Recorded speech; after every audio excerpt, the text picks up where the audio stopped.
여름이면 가장 먼저 생각나는 과일. 빨간 맛의 대표주자 수박입니다. 더위를 싹 가시게 하는데 시원한 수박만한 게 없죠. 열독을 내려주는 역할이 가장 커요. 수분이 많아서 이뇨작용도 시켜주고 갈증 해소도 시켜주는 그런 효능이 있습니다. 수박 하나가 만들어내는 신통방통한 효능 속으로 지금 들어가 봅니다. 스칸디아, 싱카, 코코메로 전 세계적으로 불리는 이름도 다양한 수박. 이름만큼이나 속살도 개성시대, 모양도 과육빛깔도 각양각색입니다. 요즘 1인 가구 시대에 맞게 미니 수박도 인기인데요. 1인 1수박 하기에 딱입니다.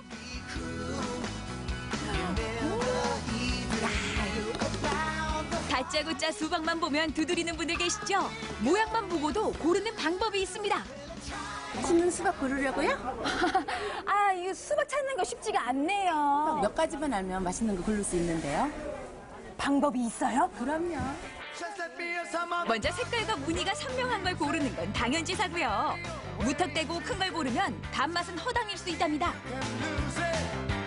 수박은 품종에 따라서 틀리긴 한데 둥그렇고 같은 모양에 조금 더 무겁고 이 꼭지 부분이 조금 작은 거 그것이 훨씬 맛있는 수박을 고르는 거예요. 그리고 수박 고르다 보면 아래가 노랗거나 갈색으로 변한 경우를 보는데요. 이건 어떨까요? 이건 괜찮은 건가? 전부 다 초록초록이 아니라 그냥 주황빛을 띠는데. 이거는 안 익은 게 아니라 땅에 닿아서 색깔이 변한 거지 주황색 빛을 띈 것은 다 익은 수박이에요. 그런데 노란색은 덜 익었기 때문에 맛이 덜해요. 수박 배꼽 주변에 보면 갈색 모양이 있는데요. 이건 흠집이 아니고 벌이 수분시킨 표시래요. 많을수록 달다네요. 그리고 요즘 화제가 되고 있는 수박 모자이크병. 저 모양의 선명도도 중요하지만 과육이 물러졌거나 시큼한 냄새가 나는지를 확인해야 합니다. 수박은 기본적으로 성질이 차요. 그래서 속이 차신 분들, 설사를 많이 하시는 분들 같은 경우에는 잘 안 맞을 수가 있으니까 조금만 드시는 게 좋고요. 당 성분이 많기 때문에 당뇨 환자분들은 혈당 조절을 위해서 양 조절을 해서 드시는 게 좋습니다. 선생님이 알려주신 대로 아주 묵직하니 둥그러니 꼭지도 잘 맞고요. 요리조리 잘 살펴서 네. 골랐어요. 네, 그럼 이 수박 가지고 가서 맛있고 예쁘게 잘라서 먹어볼까요? 맛있고 예쁘게. 과일의 고정관념을 깬 작품의 세계 카빙. 근데 아까워서 먹기가 좀. 아니 예쁘게 먹자 하시더니 이건 정말 그림의 떡이네요. 아 이거를 제가 어떻게 썰 거며 이걸 예쁜 걸 또 어떻게 먹는다고. 카빙도 배우고 나면 쉬운 건데 오늘은 수박을 우아하고 예쁘게 자르는 방법 알려줄게요. 이렇게 아니더라도 네. 우아하고 예쁘게. 일단 수박을 사오면 식초나 베이킹소다를 이용해서 깨끗하게 수박 겉을 닦아줍니다. 칼로 잘랐을 때 농약이나 세균이 과육에 달라붙는 걸 막는 거죠.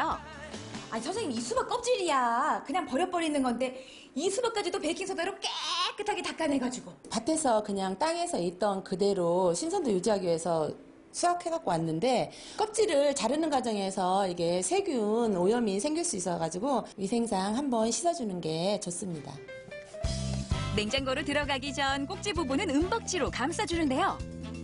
꼭지 끝에 절단된 부분을 통해서 세균이 오염될 수도 있고 수분도 날아가지 말라고 은박지로 싸는 게 좋아요. 또 과육을 만질 때는 일회용 장갑을 착용하는 게 좋겠죠. 자, 드디어 자르기 신공 들어갑니다. 밑동은 이렇게 평평하게 해주세요. 어머, 요 밑둥만 살짝 쳐냈는데 이게 웬일이야. 그동안은 그냥 도마 위고 접시 위고 놓은 바이킹을 탔는데요. 네. 뭐 흔들리지가 않아. 네. 안정감 있죠? 먹는 사람도 좋고. 그리고 수박의 양끝을 잘라내고요. 윗부분을 V자로 파낸 후에 아랫부분을 도려낸 다음 다시 얹고 칼집을 내서 지그재그로 밀어냅니다. 그냥 칼집 몇 번 냈을 뿐인데 이렇게까지 친구들 불러야겠어요. 자자, 다음 모양 내기는 수박 맨 윗부분을 잘라주고요. 동그랗게 파줍니다. 이렇게 동그랗게 파낸 부분은 다시 평평하게 잘라내는데요. 이후 과정은 아까와 비슷해요. 도려내고 반으로 잘라서 칼집을 넣어줍니다. 그런 후에 지그재그로 다시 밀어주는 거죠. 그러면서 위에 생긴 공간은 이렇게 화채볼로 메워줍니다. 이야, 솜씨 참 좋다. 그런데 이 남은 짜투리들은 어떡하냐고. 그 옛날 어머니들처럼 매일 가지고 그 남은 것만 이렇게 먹고 들고 먹고 우리는 찬밥인 거예요, 그러면? 에휴, 요즘 누가 그렇게 먹어요? 이거 맛있게 주스 만들어서 먹으면 얼마나 좋은데. 믹서에 드르륵. 그러면 주스 만들어서 식구들 한 잔씩 나눠 먹으면 너무 좋죠. 괜히 찬밥인 줄 알고 아이. 혼냈네. 남은 수박 냉장고에 넣을 때 이 방법 많이 쓰시죠? 랩으로 똘똘 싸매기. 공기 셀 틈 없이 요렇게 말이죠. 아유, 꽁꽁도 싸맸네. 이러면 이 안에서 세균이 오히려 더 살기 좋은 환경을 만들어준대요. 이렇게 하면 안 돼요. 요태 이렇게 보관했는데요. 이렇게 말고 제가 보관한다고 알려줄게요. 수박 자르기 계산껏 하셔도 좋지만 이렇게 동그란 모양으로 잘라서 과육만 분리하고 먹기 좋은 큐브 모양으로 다시 자른 후에 밀폐 용기에 보관하는 게 가장 좋다고 합니다. 요렇게. 아니 처음 할 때야 조금 번거롭고 수고로우면 나중에 먹을 때 너무 편하겠어요. 네, 이렇게 해서 이것만 쏙쏙 꺼내서 먹으면 아주 맛있는 수박 오래오래 먹을 수 있어요. 나른한 여름 한낮 피로를 풀어주는 차 한 잔의 여유. 어떠세요? 맛있죠? 그동안 한 번도 맛을 보지 못했던 처음 맛보는 맛인데요. 네. 그냥 입안에 남는 건 그 달큰함도 남고 영 비슷하다면 뭐 우엉에서 느꼈던 그런 나무의 맛? 아, 그게 바로 수박 껍질차입니다. 수박 껍질이요? 과육이면 과육, 껍질이면 껍질, 뭐 하나 버릴 게 없는 수박인데요. 세척한 수박 껍질을 얄팍하게 썰어서 이렇게 볕에 말려줍니다. 맑은 날 기준 2, 3일 정도 말려주면 된대요. 그리고는 잘 말린 껍질을 프라이팬에 덮어서 수분기를 완전히 날려주는데요. 풀 냄새가 전해지면서 네. 요 색으로 봐서는 네. 올갱이를 한 움큼 집은 것 같기도 하고 네. 그리고 요 모양새로는 돌돌 말려놓은 게 그 색연필 깠을 때 그 모양처럼 이렇게 호록 돌을 말려있네요. 네. 이렇게 잘 덮은 껍질을 물에 끓여주기만 하면 수박 껍질차 완성입니다. 풀향이 나면서 맛이 참 개운하더라고요.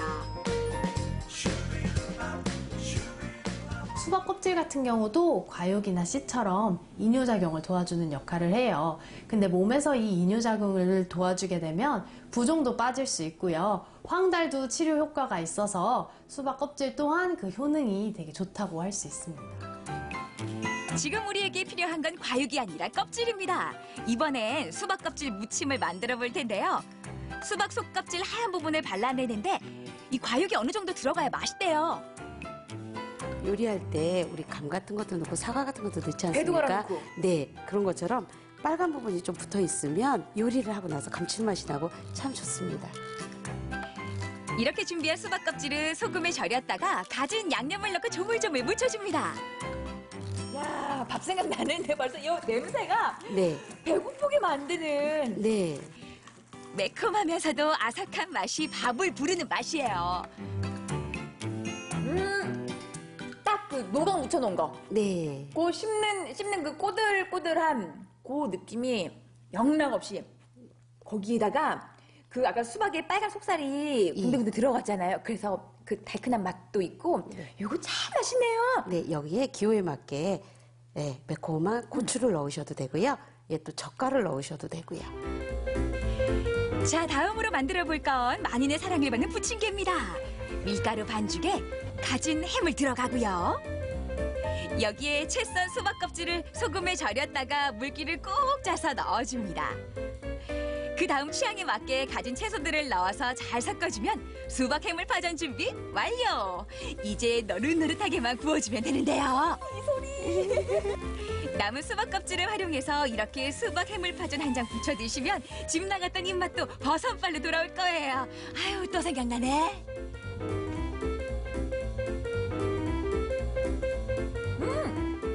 그 많은 재료들 사이에서도 수박 껍질의 그 꼬들꼬들한 그 식감을 예. 찾을 수 있어요. 네. 맛있죠? 아니 그래서 더 씹고 싶게 만드네. 예, 씹을수록 단맛이 납니다. 어머 정말 오징어랑 새우살이랑 이 조개살을 찾는 게 아니라 수박 껍질을 어디서 서로 찾을 것 같은데. 네. 수박 한 통 사서 과육 먹고 껍질로 해물파전 무치고 조물조물 무쳐서 밥 반찬으로 먹고 입가심으로 수박 껍질 차 한 잔 마시면 이게 수박 잔치지 뭐예요? 이 수박이라는 것이 어디 하나 버릴 게 없네요. 조금만 우리가 생각을 바꾼다면 이렇게 멋진 음식들이 탄생할 수 있습니다. 달달하고 맛있는 수박 여름에 더 많이 드세요. 많이 드세요.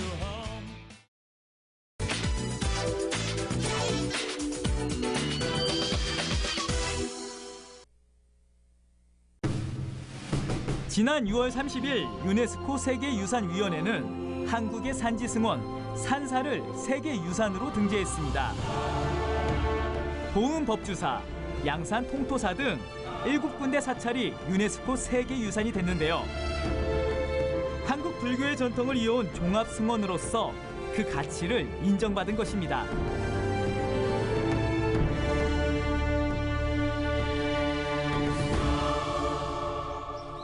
속리산 법주사가 유네스코 세계유산으로 등재됐습니다.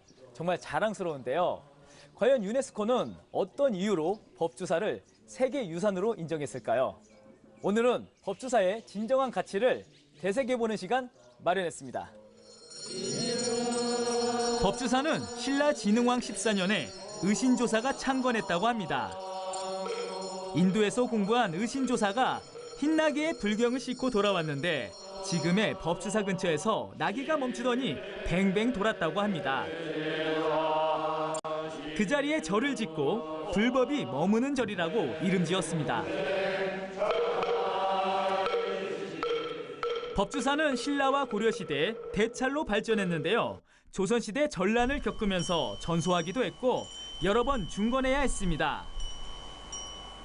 1400년이 넘는 역사를 간직한 법주사. 오늘날 미륵신앙의 요람으로 불리고 있습니다.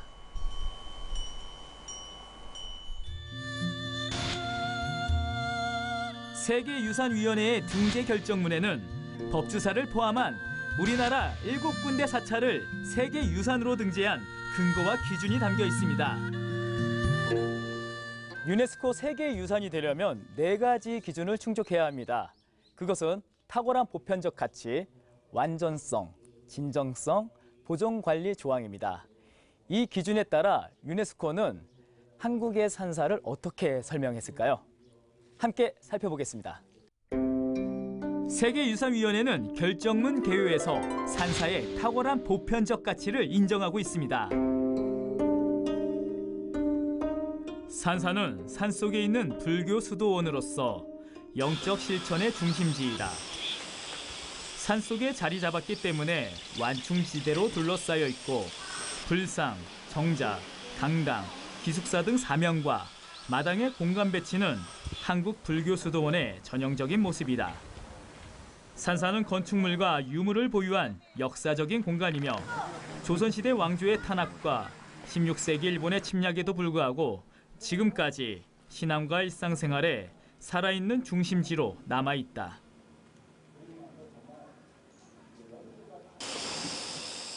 다시 말해 한국의 산지승원 산사는 탁월한 보편적 가치를 구성하는 데 필요한 모든 요소를 갖고 있다는 얘기입니다.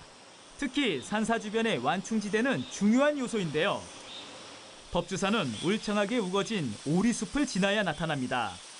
주변에 흐르는 계곡과 병풍처럼 둘러선 산봉우리들은 명확한 경계를 만들고 오랜 세월 법주사의 가치를 지켜왔습니다.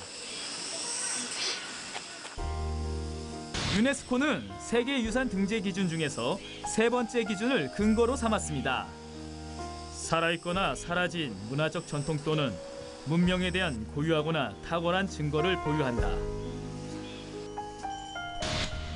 이에 따라 한반도에서 불교는 오랜 역사를 지니고 있으며 산사는 신성한 장소로서 정신적 관습을 보여주는 특별한 증거라고 기술했습니다. 먼저 법주사가 본래 모습 그대로 보존되고 있는지 그 완전성을 설명합니다. 산을 배경으로 종교와 일상생활이 이루어지는 공간이 오랜 역사에도 불구하고 불교 수도원의 모습과 기능을 유지하고 있다. 지금도 이런 요소를 위협하는 압력이 거의 없다. 법주사는 지금도 스님들이 정진하는 공간과 관광객들에게 허용한 공간을 철저하게 분리하고 있습니다. 관광객들의 접근을 제한하는 것이 세계유산으로서의 완전 무결성을 보장하고 있는 것입니다. 템플스테이는 산사의 중요한 역할인데요.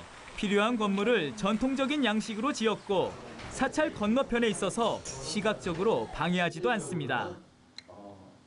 무연중생, 나하고 인연이 없는 사람한테 베푸는 것을 가리켰기 때문에 부처님 훌륭한 거예요.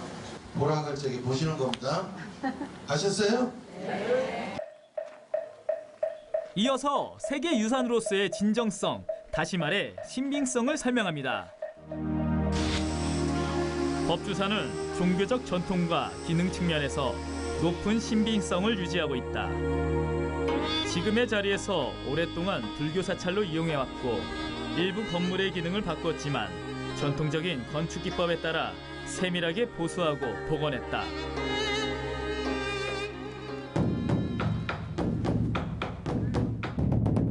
법주사에서는 여전히 스님들의 교육과 참선이 이루어지고 수많은 신도들이 불공을 들이며 기도하고 있습니다.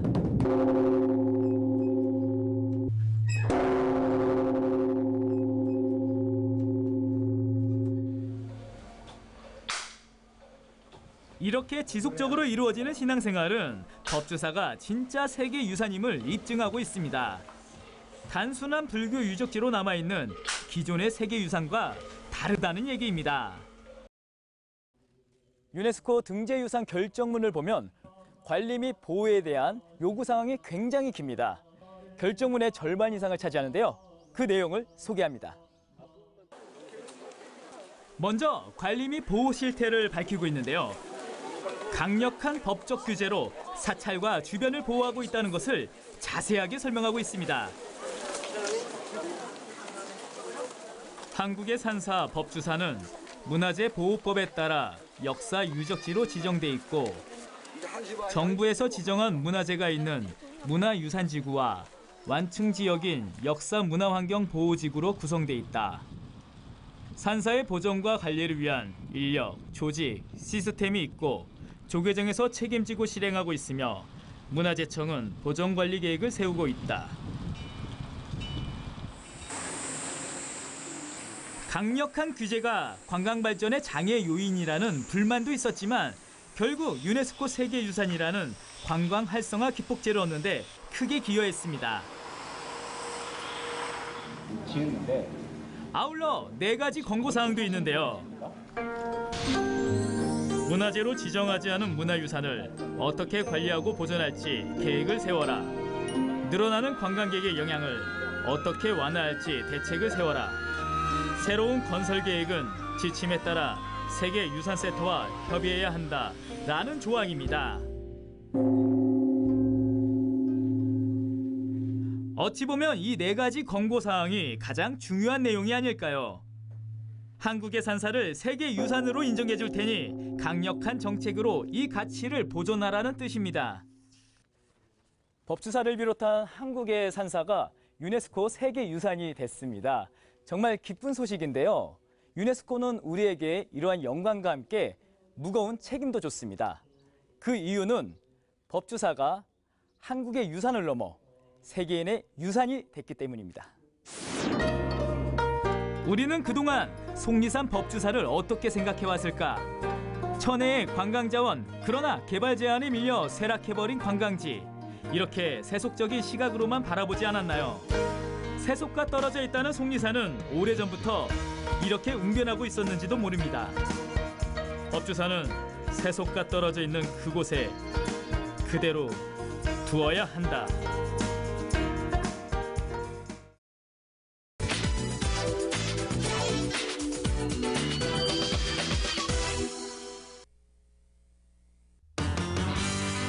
깊은 산 깊은 골 따라 흘러내린 물은 강줄기를 이루고 그 이름을 황룡강이라 불렀으니 광주와 나주, 장성 한평의 동토를 적셔주는 적줄이어라. 오늘날 황룡강을 막아 호수가 탄생했으니 그 이름은 장성호. 오늘 황룡의 호수 장성호를 함께 즐겨보시죠. 물맑은 호수를 빙 돌아 조성된 수변공원이 오늘 장성호 즐기기 첫 코스입니다. 안녕하세요. 예쁘게 하고 오셨네. 오늘 저희 파트너를 소개하도록 하겠습니다. 직접 소개해 주시죠. 네, 안녕하세요. 전라남도 문화관광 해설사 임춘님입니다. 이 장성호가 요즘 아주 트레킹 명소로 떠오르고 있다고 하더라고요. 그렇죠. 네, 이렇게 좀 요즘 각광받는 이유가 있을까요? 한국관광공사에서 걷기 좋은 구이를 8곳을 선정을 했는데 구미의 구모산 올레길과 군산의 구불길과 더불어서 장성 수변길이 같이 선정이 됐습니다. 6월 25일 날 개통을 했는데 지금 현재 보름 동안에 다녀간 관광객이 15,000명 정도 됩니다. 15,000명이 다녀간 그 길 저도 한번 걸어보도록 하겠습니다. 가시죠. 아싸! 장성호 수변길은 장성호 선착장과 북이면 수성리를 잇는 7.5km의 트레킹 코스입니다. 숲과 호수의 정취를 동시에 느낄 수 있어서 눈도 즐겁고 걸음도 가볍겠더라고요. 특히 나무 데크길은 수변길의 백미입니다. 야, 바람도 솔솔 불어오는데 그 바람이 더운 바람이 아니라 참 시원한 바람이에요. 이게 다 옆에 이 장성호를 끼고 있어서겠죠? 그렇죠. 아무래도 물빛이 있고 그 물에서 불어오는 바람은 차갑게 느껴지잖아요. 그래서 시원한 바람에 이렇게 나무 그늘이 쭉 늘어져 있어서 오전 오후 아무 때 나와도 그늘이 지고 햇볕이 없이 시원하게 걸을 수 있는 길입니다. 아, 그러니까요. 이게 아무튼가 이제 천천히 걷는다고 해도 여름이면 이제 더울 수가 있는데 시원한 장성호의 바람과 또 이 나무 그늘 아래로 이렇게 걸으니까 너무 좋은 것 같아요. 반짝반짝 장성호 빛나는 것 좀 보세요. 오후쯤에 가면 데크길은 나무 그늘이 더욱 짙게 드리워진다니 여름날 시원한 트레킹길을 찾는다면 장성호 수변길이 딱이겠다 싶더라고요. 평평한 데크길은 느릿느릿 산책 삼아 걷고 숲길은 살짝 속도를 내 운동 삼아 오르내리는 구간마다 걷는 맛이 있더라고요. 장성호의 너른 풍경은 한마디로 시원함 그 자체라고나 할까요? 물이 지금 많이 차 있기 때문에 훨씬 봄에 왔을 때보다도 물이 많이 차 있기 때문에 훨씬 더 깔끔하니 시원한 기운이 훨씬 더 많잖아요. 느낌이 좋고. 언덕이 심하게 있지 않고 걷기 편하니까 저희는 무릎이 이제 안 좋으니까 좀 편한 길을 걷는 게 좋아요. 햇빛이 안 들고 나무 그늘에 걸어오니까 참 시원하니 참 좋네요. 나무 그늘 속 데크길을 내려가면 장성호의 명물을 또 만나게 됩니다. 야, 여기가 이 장성의 새로운 랜드마크가 될 출렁다리. 네, 맞습니다. 장성호 상류의 협곡을 가로지르는 이 노란색 다리는 지난 6월에 개통한 길이 154m의 옐로우 출렁다리인데요. 이 다리의 최고의 매력은 짜릿한 스릴감입니다. 아니, 제가 정말 많은 곳을 다니면서 출렁다리다, 흔들다리다 하는 것들 많이 건너봤거든요. 근데 생각보다 그렇게 많이 흔들린 적이 없는 여기는 진짜예요. 진짜 많이 위아래로 흔들리고 사람들 다 깜짝깜짝 놀라는 것 좀 보세요. 진짜 제가 거닐었던 출렁다리 중에는 최고인 것 같아요. 지금 우리나라에서 제일 많이 출렁이는 이 정도면 파도급이에요. 파도다리라고 바꿔야 될 것 같아요. 이거 발을 타고 올라오는 뭔가 간질간질 가슴을 옥죄는 느낌. 건너는 사람 수가 많을수록 출렁임의 강도가 세지고 중심이 무너질까 온몸에 차르르 천율이 일면서 식은땀에 등이 시원해집니다. 장성호 출렁다리 스릴감 최고! 이거보다 더 스릴 있는 게 있어요. 뭐요? 그게 뭔지 가르쳐드려요? 한번 해보실래요? 지금 이 출렁다리보다 더 스릴 있는 게 있다고요? 여기 장성에? 이거보다 더 스릴 넘치는 거는 저 위에 가면 수상보트 타실 수 있어요. 그거 타보실래요? 완전 회전 각도가 죽여줍니다. 오, 진짜 여기 수상 스키 탈 공간이 마련되어 있어요. 오, 바나나보트, 땅콩보트, 왕초보 환영, 나이스! 사면이 산으로 둘러싸여 있어서 바람과 파도가 적다는 장성호. 겨울에도 물이 얼지 않는 천혜의 여건을 갖춘 곳으로 매년 각종 조정대회가 열릴 만큼 수상 레포츠의 최적의 장소로 꼽히고 있는데요. 장성호 즐기기 두 번째 코스 수상 레포츠 도전! 여기 왕초보 환영이라고 쓰여 있더라고요. 저도 왕초보긴 한데 뭐 하나 즐겨보고 싶거든요. 뭐 하나 추천해 주실 수 있을까요? 아무래도 초보자가 이제 배우기 쉬운 것은 웨이크보드 같습니다. 그러면 제가 이 장성호에서 보드 타는 아주 멋진 매력을 한번 발산해볼 시간이 온 것 같습니다. 기대도 좋습니다. 한다면 하는 박지선. 그렇다고 무작정 물에 오를 수야 있나요? 보드 위에서 물살과 바람을 이겨내는 자세를 먼저 배워봅니다. 지상 연습을 조금 해보기는 했는데 말로는 쉬워요. 분명히 우리 강사님 얘기로는 제가 뜰 수 있을 거다, 쓸 수 있을 거다 얘기를 하지만 제가 한번 떠봐야지 알 수 있을 것 같습니다. 바로 도전해보도록 하겠습니다. 빠밤! 보트를 타고 호수 한가운데로 이동. 바람이 참 시원합니다만 이 여유도 잠시뿐.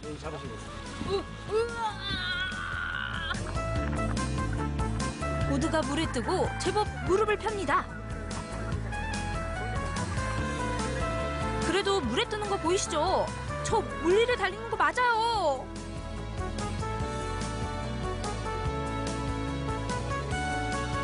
초보가 이 정도면 천재다라는 칭찬을 금방 들을 줄 알았는데 마음처럼 쉽지는 않더라고요. 몇 번을 주저앉았다 일어서기를 반복하니 뭔가 느낌이 확 왔습니다. 이게 웨이크보드 이제 스타트하는 방법을 이제 하신 거예요, 지금 좀 전에. 자, 그럼 줄로 한번 해볼게요. 연습은 끝났습니다. 이제부터 본게임입니다. 열심히 연습했으니까 제가 진짜 시원하게 장성호를 가로질러 보겠습니다. 자, 출발해주세요. 출발!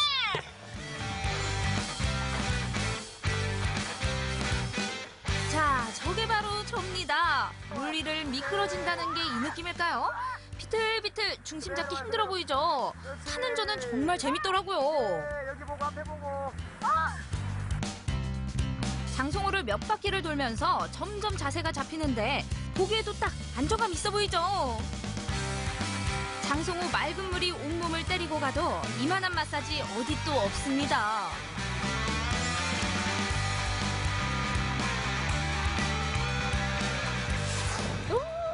장성호의 맑은 하늘과 이 물을 제대로 느꼈습니다. 아니 근데 이거 말고 또 즐길 거리 없을까요? 탈 수 있는 물놀이 기구가 바나나 보트, 뭐 땅콩, 바이퍼, 플라이피시 뭐 여러 가지 종류가 있으니까 그걸 타시고 한번 하시면 될 것 같아요. 좋다. 웨이크보드로 자신감 상승, 맞바람으로 물 위를 나는 플라이피시, 모터보트의 스피드를 즐기는 바이퍼, 물 위를 춤을 추듯 빙빙 돌며 달리는 디스코보트도 함성이 절로 터지게 합니다. 온몸에와 부서지는 바람과 물살의 시원함을 만끽했는데요. 짜릿한 스피드를 즐기는 스릴 넘치는 체험이었습니다. 장성호 도시 구경, 장성호 즐기기 세 번째 코스를 찾아갑니다. 배고파. 맛있는 냄새. 안녕하세요. 안녕하세요.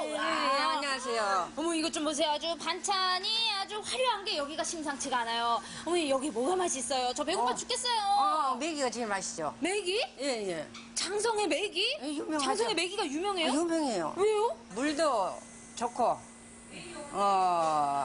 솜씨도 좋고, 또 장마철 되면요, 비가 많이 오면 물이 확 뒤집어지면서 자연산이 좀 그때 나오거든요. 그때 반짝 자연산이 나와서 그때 또 맛이 좋아요. 어머 그러면 지금 딱 맛있고 좋을 때네. 좋을 때예요. 예. 그런데 어머니 솜씨가 또 한 몫을 하는구나. 그러면요. 그럼 안 먹어볼 수가 없죠. 네. 이 메기 요리 뭐가 있을까요 그러면? 메기찜이 제일 유명하죠. 메기찜. 탕. 네. 다 주세요. 저 예. 물놀이하고 열심히 걸어서 배 엄청 고프거든요. 네, 그러면은요, 아주 그나하게 그냥 맛있게 한 상 걸게 찾아다 드릴게. 장성호로 오면 꼭 먹고 간다는 팔딱팔딱 힘 좋은 바로 그 메기. 그 메기가 여름철 보양식으로 상에 올랐습니다. 보글보글 푹 졸여진 메기찜. 진한 국물이 시원해 보이는 메기탕이 침샘을 자극합니다. 야, 메기탕에 메기찜. 저 진짜 맛있게 먹을 수 있을 것 같아요. 자, 호두절미 바로 먹도록 하겠습니다. 맛있게 먹겠습니다. 통통한 살 좀 보이시나요? 고단백 영양 덩어리에 구수한 우거지 한 젓가락 올려 한 입 쏙. 맛있게 매운 양념장에 졸여진 매기찜 역시 씹을 필요 없이 살살 녹습니다. 녹아. 이렇게 장성호 즐기기는 맛있게 마무리가 되네요. 이 장성호의 좋은 풍경을 벗삼아 열심히 걷고 장성호의 시원한 물길을 가로지르며 이 고단백의 매기로 영양 보충까지 하니 제가 이번 여름은 아주 시원하게 아주 기운차게 보낼 수 있을 것 같습니다. 더위가 뭐예요? 저는 몰라요. 덥다 꼼짝 않는 건 덥습니다. 살랑살랑 호수바람 맞으며 걷는 시원한 산책은 어떠실까요? 출렁다리에서의 스릴에 강도를 더 높인 수상 레포츠까지 시원한 여름 즐기기 장성호를 강추합니다.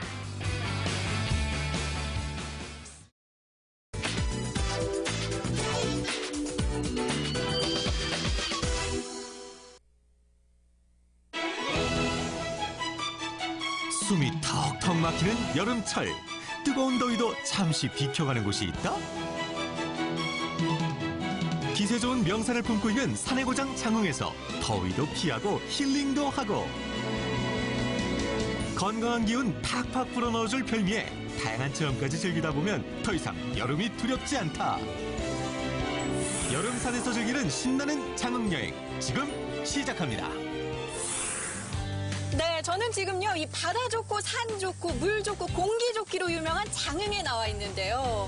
여러분, 이 장흥은요, 지금 물소리가 들리는데요. 이 바다도 좋고 강도 좋고 다 좋지만요, 뭐니 해도 장흥의 매력은 이 산에 있거든요. 이 푸르른 매력을 자랑하는 장흥의 산 여행, 저와 함께 떠나보시죠. 서울 광화문에서 정남 쪽으로 420km 떨어진 곳. 정남진 장흥에서 즐기는 초록빛 여행. 그 첫 번째 코스는 호남의 5대 명산으로 꼽힐 만큼 수려한 경관을 자랑하는 천관산. 언제 올라도 좋은 천관산이지만 초록으로 짙게 물든 여름이 되면 그 매력을 더욱 드러낸다는데요. 자, 선생님, 제가요, 여기 천관산을 호남의 5대 명산으로 알고 있는데 천관산 소개 좀 해주세요. 네, 천관산은 사시사철 언제 좋습니다. 봄에는 동백이 아름답고요. 여름에는 이 계곡, 그리고 가을에는 상봉에 올라가면은 억새, 정말로 아름다운 곳이죠. 지금 여름이잖아요. 여름만의 매력이 있다면 뭐가 있을까요? 네, 여름에는 당연히 물이죠. 시원한 이 산세 좋은 곳에서 흘러내려오는 물. 발만 담궈도 온몸이 오싹해질 정도로 시원한 계곡에 있어서 여름에는 정말 좋은 곳이죠. 울창한 숲과 맑은 계곡물이 반겨주는 천관산. 물소리만 듣고 있어도 청량감이 가득. 시원하다 못해 얼음장보다 차가운 계곡물에 팔을 담그고 있으면 어머 더위야, 너희 대체 어디로 간 거니?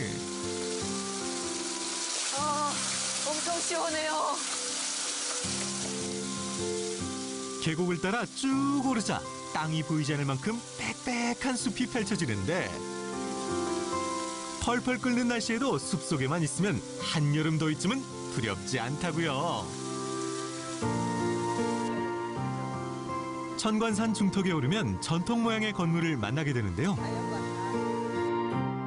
천관산에서 길게 계곡물이 흐른다 하여 장천제라 불리는 이곳은 존재 위백규 선생이 후학들을 가르치고 시문학을 나누던 공간.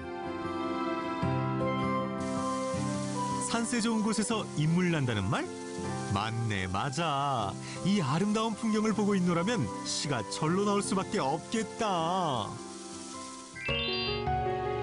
자, 이어지는 다음 코스는 바로 억불산. 억불산 자락엔 편백나무가 아름드리 숲을 이루는 우드랜드가 자리하고 있는데요. 장흥여행의 필수 코스, 우드랜드. 우드랜드에 가지 않고 장흥여행 했다고 할 수 없잖아요. 선생님, 여기 우드랜드는 어떤 곳인가요? 네, 이곳은 편백나무로 조성된 굉장히 한 30만 평 정도 돼요. 그래서 나무가 많으니까 숲에 들어오시면은 공기가 맑고 굉장히 상쾌하죠. 그래서 정신 건강에도 좋고요. 정말로 말 그대로 힐링 그 자체입니다. 도심에서 벗어나 힐링을 원하는 자들이여 이곳으로 오시라. 무더운 여름 더위 피해 어디론가 떠나고 싶다면 우드랜드가 제격. 하늘에 닿을 듯 쭉 뻗은 편백나무가 뜨거운 햇볕을 가려주는 자연 그늘이 되어주는데요. 시원한 원두막 밑에서 자연 그늘 아래서 그야말로 여름을 즐기는 사람들. 아이고, 이곳에 있으면 에어컨도 선풍기도 필요 없겠어요. 네, 어머니 여기 와보시니까 어떠세요? 아, 너무 좋지요. 어떤 점이 좋으신가요? 이 나무가 숲도 좋고 냄새도 좋고 좋으네요. 이곳에선 이열치열 뜨끈뜨끈한 소금 찜질도 가능한데요. 온통 소금으로 채워진 찜질방에서 온몸을 지지고 나면 피로야 가라. 진짜 땀 많이 흘렸어요. 너무 개운한데요? 여기서 끝이 아니죠. 이곳에선 편백나무를 활용해 세상에서 단 하나뿐인 나만의 작품도 만들 수 있답니다. 편백나무를 활용한 컵받침, 그다음에 냄비받침, 그리고 미니 빵도마 이런 형태로 된 것들을 모두 만들 수 있어요. 일단 편백나무 위에 예쁘게 밑그림 그리고 전기인두로 조심조심 따라 그린 다음 사포로 살살 문질러주면 순성에 벌써 끝? 편백나무를 통해서 체험도 하고 편백나무도 느껴보시는 거 어떨까요? 장흥 여행도 식후경. 장흥의 진정한 맛, 최고의 풍미 자랑하는 한우 삼합을 맛보기 위해 많은 사람들이 맛집으로 총출동했는데요. 부드러운 육질과 또 키조개와 또 이 버섯의 삼합이 기가 막힙니다. 아이고, 기가 막힌 그 맛 우리도 안 먹어볼 수 없죠. 육질 좋은 한우와 바다에서 잡은 키조개, 그리고 산에서 나는 표고버섯까지. 장흥의 산과 들, 바다가 어우러진 장흥 한우 삼합입니다. 아니 선생님, 근데 이게 한우만도 맛있고 키조개만도 맛있고 표고버섯만도 맛있는데 어떻게 이렇게 삼합을 만들게 되신 거예요? 그러니까 어떤 장흥 사람이 야, 우리 오늘 소고기 좀 거먹자 이랬는데 소고기를 이제 거먹으려고 하는데 누가 표고 농사 짓는 사람이 야, 나는 저기 표고 농사 지니까 내가 표고를 갖고 갈게. 근데 또 한 분이 나 수문에 사는데 키조개 오늘 바다에서 건졌는데 아주 싱싱한 게 있으니까 그것도 내가 갖고 갈 테니까 우리 같이 먹어보자 이랬는데 그 세 개를 한꺼번에 이렇게 먹어보니까 아주 오묘한 맛이 나는 거예요. 거부할 수 없는 마성의 유혹. 세 가지 맛을 동시에 즐길 수 있어 더 매력적인 그 맛. 일단 육즙이 줄줄 흐르는 한우 한 점을 기름 소금에 딱 찍어주고 구운 키조개와 표고버섯 올려주고 거기에 엄나무 장아찌까지 더해주면 입에서 살살 녹는다 녹아. 말하지 않아도 알아요 알아. 말도 마세요. 지금 입안에 넣자마자 이 향이 싹 올라와요. 고기의 담백한 육즙에다가요, 이 표고버섯의 향, 그리고 키조개의 쫀득쫀득함까지 해서 식감도 너무 재미있고요. 맛이, 와, 너무 맛있어요. 이걸 입에 넣어야 돼. 이번엔 쌈채소와 함께 가득 먹고 우리 죽먹을 배는 따로 있잖아요. 마지막은 키조개죽으로 마무리. 향이 너무 좋아요. 어우, 이건 또 무슨 맛이야? 설명 좀 해줘요. 이 키조개가요, 되게 담백하고 고소해요. 맛있다. 오늘 이렇게 장흥에 와서 포식을 하고 가요 덕분에 오늘 하루를 이 힘으로 잘 버틸 수 있을 것 같습니다, 사장님. 감사합니다. 네, 고맙습니다. 감사합니다. 자, 배도 든든하게 채웠으니 다음 코스로 출발해볼까요? 이번 목적지는 병풍산 옥녀봉. 숲 터널을 지나자마자 눈앞에 펼쳐지는 비경. 줄지어선 기암괴속부터 물맑은 계곡, 굽이굽이 이어지는 아름다운 풍경까지. 거기에 편하게 쉴 수 있는 휴양림까지 있으니 이보다 더 좋을 순 없다. 네, 이곳에 오니까요, 다른 곳보다 더 선선한 것 같다라는 느낌이 드는데요. 이곳 유치 자연휴양림은 어떤 곳인가요? 숲이 너무너무 아름다운 곳입니다. 특히 이 옥녀봉, 병풍산 옥녀봉 아래 옥녀폭포와 무지개 폭포가 있으면서 골짜기에 물이 쫙 흐르고 있습니다. 그래서 너무너무 피서철이면 사람들이 많이 찾는 곳이기도 합니다. 계곡을 따라 쭉 펼쳐진 유치 휴양림은 그야말로 남녀노소 모두의 자연 놀이터. 바닥이 훤히 들여다보일 정도로 투명한 계곡에서 다슬기도 잡고 물놀이도 하다 보면 아니 찜통도 이거 웬 말이에요. 한 번도 오지 않은 사람은 있어도 한 번만 온 사람은 없다는 최고의 피서지입니다. 유치 자연휴양림 와보시니까 어떠세요? 처음 왔는데요. 생각보다 그렇게 사람이 많지 않은데 저기 뭐 숙박시설이나 밥해 먹고 바베큐하고 그런 시설 되게 잘 돼 있고 바로 옆에 계곡이 있어서 애들 데리고 놀기는 딱인 것 같아요. 그러니까요. 우리 꼬마 친구는 어때요? 재밌어요? 네. 어떤 게 재밌어요? 물놀이 하는 거. 즐거운 여름 여행의 하이라이트. 물놀이도 하고 캠핑도 즐기고 거기에 쾌적한 숙박시설 갖추고 있으니 온 가족이 여행을 즐기기에 안성맞춤. 푸름으로 가득한 여름 숲을 온몸으로 즐기고 싶다면 유치 휴양림 강력 추천합니다. 노을 지는 저녁에도 여행은 계속됩니다. 오늘의 마지막 코스는 옥불산. 어둠이 내려앉은 저녁, 옥불산 자락에 위치한 정남진 천문과학관에선 특별한 체험을 즐길 수 있다는데요.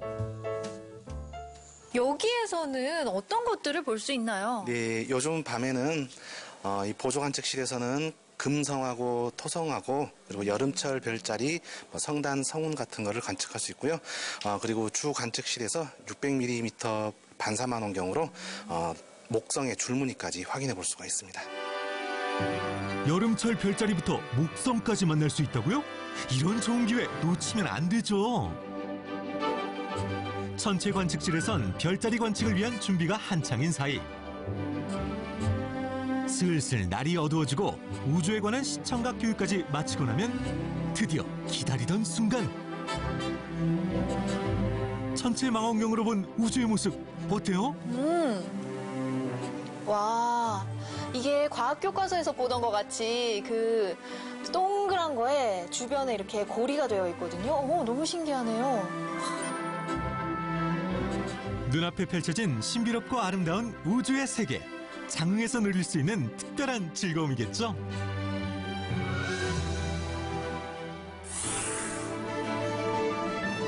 더위가 절정을 향해 갈수록 그 매력을 더하는 장흥의 푸른 산. 보고만 있어도 상쾌함을 안겨주는 푸른 숲길에 시원한 산바람. 거기에 기력을 확 끌어올려줄 별미까지. 이 모든 걸 즐기고 싶다면 장흥 여행 적극 추천합니다.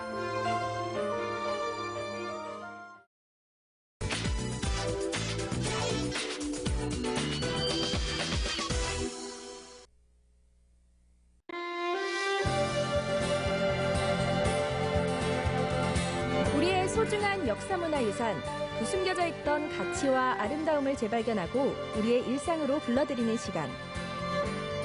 국립경주문화재연구소와 함께합니다. 문화재발견.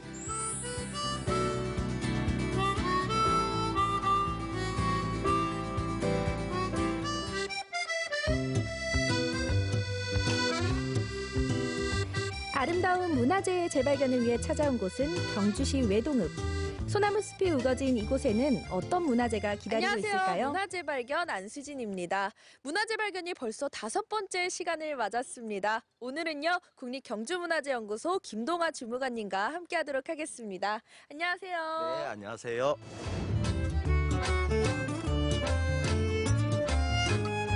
네, 주무관님, 제가 이곳에 와보니까요. 왜 돗자리를 안 챙겨왔나 싶을 정도로 정말 아늑한 소나무 숲에 들어와 있는 기분이에요. 이곳은 어떤 곳인가요? 네, 여기는 국가사적 제26호 경주 원성왕릉이라는 곳입니다. 사실 이 주변 사람들이나 경주 사람들은 원성왕릉보다는 괴릉이라고 더 많이 알려져 있습니다. 그니까요. 근데 왜 원성왕릉이라고 안 부르고 괴릉이라고 더 알려져 있을까요? 전하는 이야기에 따르면 원성왕이 돌아가시고 나서 그 간을 땅에 묻으려고 하니까 바닥에 물이 차 있었다고 합니다.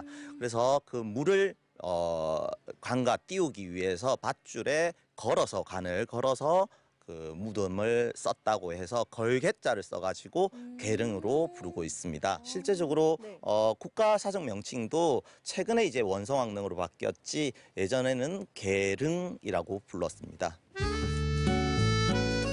아직도 많은 이들이 괴릉이라 부르는 곳, 원성왕릉이 오늘의 주인공인데요.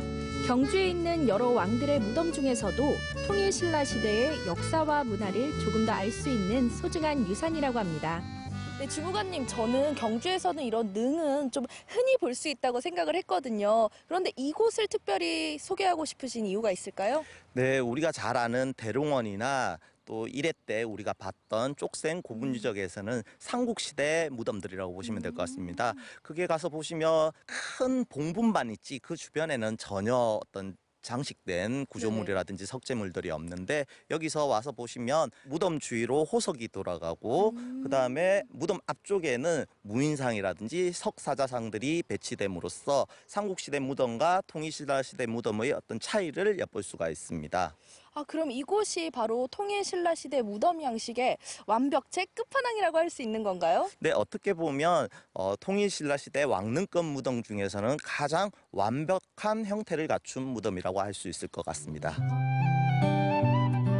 설명을 듣고 보니 다른 곳에서 봤던 무덤들과는 조금 달라 보이기도 하는데요. 통일신라 시대 무덤 중 가장 완벽한 형태로 남아있는 원성왕릉의 가치들을 하나씩 알아볼까요?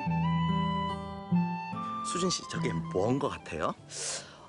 무덤에 있으니까 신라시대 무덤을 지키는 그런 무사 아닌가요? 근데 보니까 동물 같기도 하고요. 네, 잘 보셨어요. 저는 동물인데 네. 무덤을 지키는 12지 신상이라고 하는 신상이에요. 그 역할은 무덤을 지키는 수호신의 역할을 하고 있는 거죠. 예. 근데 저게 무슨 동물 같아요? 제가 한번 맞춰보도록 하겠습니다. 네. 혹시 말? 맞습니다. 정말요? 네. 말상인데요. 말상은 항상 이 남쪽에 배치되고 있어요. 그래서 방향을 가리키고 있는데 말이 바라보는 쪽이 남쪽이라고 보시면 될 것 같습니다. 네. 그리고 북쪽에는 지상이 배치가 되고 네. 동쪽에는 토끼상, 그다음에 서쪽에는 닭상이 배치가 되고 있어요.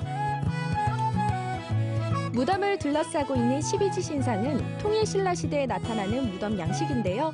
왕릉을 한 바퀴 도는 동안 세밀하고 역동적인 조각 작품을 감상하는 기분이었습니다. 그리고 또 한 가지, 삼국시대 본품과의 차이점을 발견하셨나요? 이 돌이요. 대룡원이나 딴 곳에서는 보지 못한 것 같은데 뭔가요? 네, 이건 난간석이라고 하는데요. 통일신라 왕릉 무덤에서 볼 수 있는 거고요. 실제적으로 무덤을 보호하기 위한 호석으로서의 역할을 한다라고 이야기를 하고 있습니다. 네. 근데 중국이나 일본에서는 이러한 난간석이 없기 때문에 인도에 있는 불탑에 있는 난간석을 차용해서 신라시대 왕릉 무덤에 이렇게 배치됐다라고 이야기하는 사람들도 있습니다. 네, 그럼 불교의 영향을 받은 건가요? 그렇게 보시는 분들도 있고요. 기본적으로 무덤을 보호하기 위한 호석으로서의 역할을 한다라고 보신 분들도 있어요. 네. 그래서 통일신라 이후에 우리나라에서만 나타나는 특징이고 조선 왕릉에서도 이러한 무덤 둘레에 난간석이 돌아가고 있습니다. 삼국시대에 비해 좀 더 화려해진 통일신라의 무덤 양식. 김유신 장군묘와 경덕왕릉을 통해서도 확인할 수 있듯 무덤을 지키는 12지 신상과 난간석이 조선시대까지 공통적으로 발견됩니다. 하지만 원성왕릉을 가장 완벽한 형태의 무덤이라고 부르는 이유가 따로 있는데요. 이곳에서만 확인할 수 있는 특별함. 그것은 바로 원성왕릉의 입구를 늠름하게 지키고 있는 사자상과 신라시대 무인과 문인의 모습을 한 석상들입니다.